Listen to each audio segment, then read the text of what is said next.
gibi Premiere Pro'da daktilo efekti nasıl yapılır onu göstereceğim. Şimdi böyle bir arka planımız var. Bu arka planımıza ilk etapta metin yazacağız. Örnek olarak ben buraya Premiere Pro'da daktilo efekti olarak yazayım.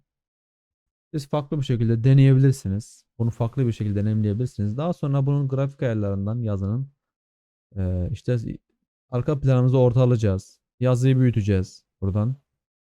Yazı efektini değiştireceğiz. Kendi isteğinize uygun ayarlamalar yapabilirsiniz.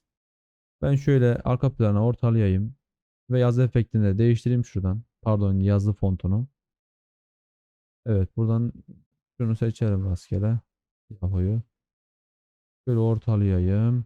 Evet. Birazcık küçültelim yazımızı. Evet, küçülttük.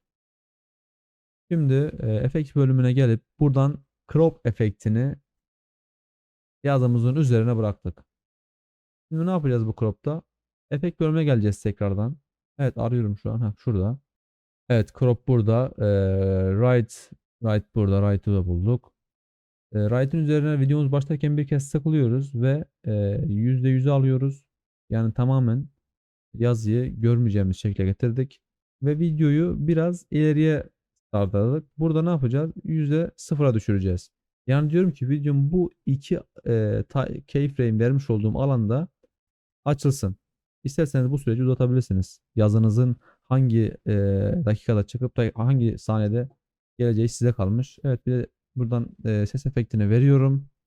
Şöyle biraz kırpalım. Evet, şimdi izleyelim. Harika oldu arkadaşlar. Bu videomuz çok güzel oldu. Bu videodan biraz kendinize bir kazanım elde ettiğinizi düşünüyorsanız videoyu beğenebilir, yorum yazabilirsiniz. Bir sonraki videomuzda görüşmek üzere. Hoşça kalın, sağlıcakla kalın.